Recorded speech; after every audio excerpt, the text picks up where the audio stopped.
It started out as a peaceful weekend on the lake, just me, my houseboat, and the kind of silence you only get when you own the view.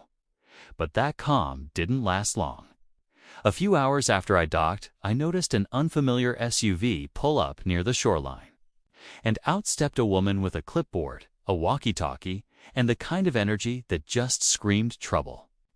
She introduced herself as the head of the local HOA, even though I wasn't part of any homeowners association. That's when the weird questions started: what I was doing there, if I had permission to park, and who gave me the right to be on their lake. I tried to stay polite, explaining that I had every right to be there, but she wasn't interested in listening. Instead, she stormed off in a fury. I figured it was just a misunderstanding. Maybe she was new. Maybe she thought I was trespassing. I didn't expect what happened next. The following morning, I woke up to a sickening creak and tilt. My houseboat was sinking. Fast. Someone had tampered with the support lines, and by the time I got outside, half of the boat was already underwater.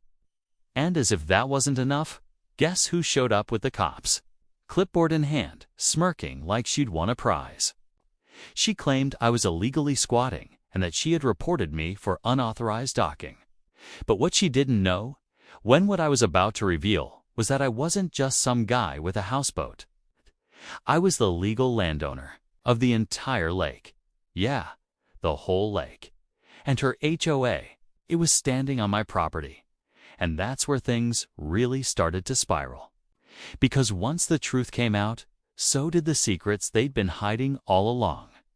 You see, what the HOA didn't realize was that my family had owned this land, the water surrounding its 4 generations. Long before any neighborhood was built, long before their board had even existed. My grandfather had purchased the entire lakefront as part of a massive land deal. Most of it had been untouched for years, passed down quietly through the family. But I'd recently inherited it after my dad passed, and I decided to finally make use of the lake. Starting with renovating an old houseboat and giving myself a peaceful escape spot. I didn't expect the HOA to even notice, let alone go full-on detective mode. But the moment I appeared, it was like I'd disrupted their entire sense of control. They were used to calling the shots, setting rules, telling people where they could park or how tall their grass could grow. And when someone showed up outside, their grip, they didn't know how to handle it. The woman, let's just call her Debbie, was clearly the one running the show. She treated every inch of shoreline like it was her personal backyard.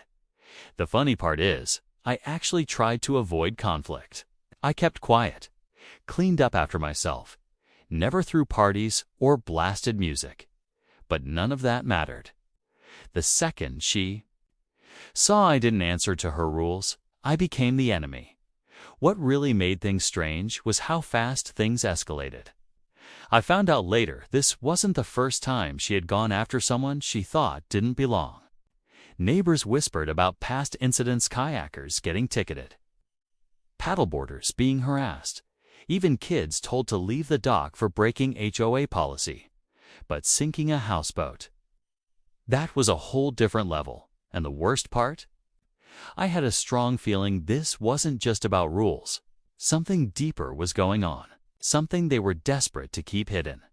After the police left that morning, confused but siding with the HOA, for now I stood on the soaked deck of what was left of my houseboat, trying to process everything. I wasn't angry yet. I was more curious.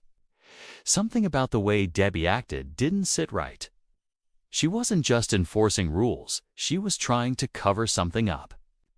That fake confidence, the way she kept avoiding direct answers when the cops asked questions, was like she was hiding more than just a grudge. Later that day, I drove into town and pulled the property records from the county office just to confirm what I already knew.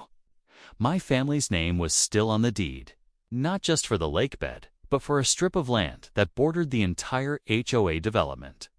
Technically, they were leasing access roads through what we owned, but it had been overlooked for years. And if the board found that out, they'd panic. Which explained the urgency. I started asking around. Quietly, a few of the older residents, ones who had been around long before the HOA got so strict, told me the board had recently voted on a private construction project near the shoreline. A new clubhouse, maybe even a dock expansion. But no one had seen the permits. No one was told where the money came from.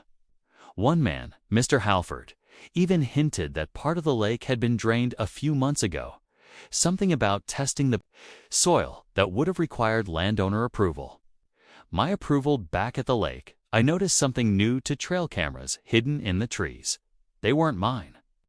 Someone was watching, and not for wildlife. And I hadn't even told them yet that I knew what they did to my boat. Whatever this was, it wasn't just about me docking there. This went deeper, and the more I dug, the more it felt like I had walked into something far bigger than an HOA drama. The next few days felt like walking on a live wire. I kept a low profile, staying off the main roads around the lake and using an old service path my grandfather had built years ago. Meanwhile, the HOA suddenly ramped up patrols, more golf carts circling the trails, more notes on doors, more cameras showing up on trees. They were definitely watching me, maybe even expecting me to fight back. But I wasn't about to make the first move. Not yet. One night, I parked my truck off the road and hiked down toward where my houseboat had been pulled ashore. I brought a flashlight and started checking the surrounding area for signs of tampering. That's when I found it buried under a tarp and some brush was a pile of fresh construction equipment. Not basic gear, but heavy-duty stuff. Drills, stakes, even bags of concrete mix. Nothing about this matched the quiet lakeside vibe they claimed to preserve. Someone was planning to build something big, probably without permits. And right on my land, I took pictures and backed away, heart pounding. If they were doing unauthorized construction and trying to erase me from the picture, this wasn't just. A territorial issue wit could be fraud, maybe even worse. That same night, someone left a folded paper under my truck's windshield. No name, no note. Just a map of the lake and one spot marked in red on the northern edge far from where most residents ever go. It was near an old maintenance shed no one had used in years. The next morning, I drove out there before sunrise. The place looked abandoned from the outside, but the lock was new. Inside, I found stacks of HOA documents, boxes labeled survey plans, and envelopes filled with signed checks. That's when it hit me they were planning something huge, and my houseboat. It wasn't just in their way. It was exposing the one thing they were desperate to keep hidden. And now that I knew, I wasn't sure how far they'd go to shut me up. Just as I was about to snap a photo of one of the envelopes, I heard the crunch of gravel outside the shed. My heart nearly stopped. I quickly killed my flashlight and ducked behind a stack of old shelving, barely breathing. The door creaked open, and in stepped two figures. One of them unmistakably Debbie, her voice sharp, even in a whisper. The other? A man I hadn't seen before, wearing a county inspector's jacket. They were arguing. She was upset he hadn't gotten rid of everything sooner. He was saying things had gotten out of hand, especially now that the landowner's sniffing around. My blood ran cold. They weren't just hiding shady construction. There were county officials in on it too. Maybe even funding it. This wasn't just an HOA project. It was some kind of cover-up, and my houseboat sinking had been the warning. Shot after they left, I waited another 10 minutes before slipping out and heading back to my truck. I didn't sleep that night, kept thinking about those documents, the hidden red-marked map, and now the county being involved. Whatever was going on here, it wasn't just personal anymore. It was bigger than a few angry board members. It was about control, money, and keeping the truth buried. But then came the real twist. The next morning, my phone lit up with a call from a number I didn't recognize. A calm voice on the other end said, "We need to meet. I have something you'll want to see, and I think they're watching me too." Before I could ask who it was, They hung up. Minutes later, I got an email from a blocked address with an attached drone photo hirers, showing a hidden barge being loaded with material near the far end of the lake. Not even on HOA land. 'Twas on my property. That's when I knew this wasn't just corruption. Someone was digging literally into my land. And now it was my move.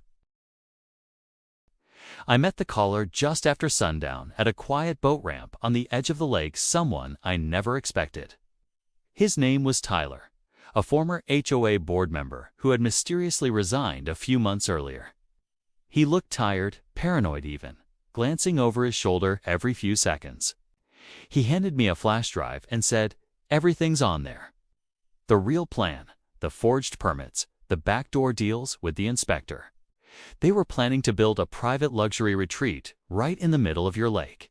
Ty plugged it in that night and watched everything unfold, mails between Debbie and county officials, blueprints for illegal structures, and records of hush money paid to certain residents to keep quiet.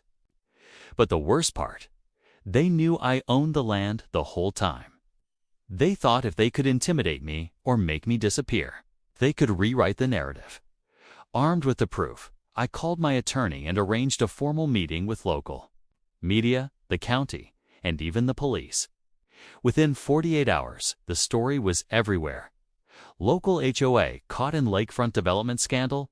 Homeowners misled over secret construction. Debbie tried to deny it, but the evidence was undeniable. The county inspector was suspended, and several board members resigned under pressure. I thought it was over. I even started planning repairs on my houseboat, imagining quiet mornings on the lake again. But just when I began to breathe easy, I got another message: no name, no number, just a photo slipped under my cabin door. It showed a satellite view of the lake, zoomed out farther than anything I'd seen. In the corner, marked faintly in red, was another plot of land I hadn't noticed before, land that didn't appear on my deed. And scrawled beneath it were 5 words: "You only found the surface." That's when I realized, this wasn't the end. It was just the beginning. Over the next few weeks, I dove deeper into the records, determined to understand what that final red-marked plot really meant. Turns out, it was tied to an old mining lease from the 1970s, abandoned, but never officially cleared from the land registry. It had nothing to do with gold or oil like you'd expect, but rare clay deposits, used in construction. The HOA board had quietly been trying to secure rights to it under a shell company, planning to turn my quiet lake into a high-profit extraction zone masked as community upgrades. It was a level of greed I didn't think a homeowners group could even reach. But thanks to Tyler, the flash drive, and the public exposure, the scheme collapsed. The board was fully dissolved, and the HOA itself was restructured with a new leadership team voted in by the residents' people who genuinely cared about protecting the community, not exploiting it. As for Debbie, she disappeared from town shortly after everything came to light. I heard rumors she left the state. No one seemed too eager to chase her down. With the legal side handled, I finally got to work on restoring my houseboat. It wasn't just about getting it afloat again, it was about reclaiming what was mine. That first morning back on the water, coffee in hand, sun rising across the lake I owned, I finally felt that peace I came for.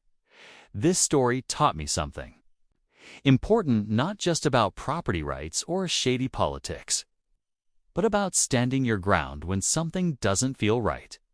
Because sometimes people try to sink what they can't control. But if you stay steady and look deeper, the truth has a way of floating back up, and that lake, it's still mine. Every inch of it.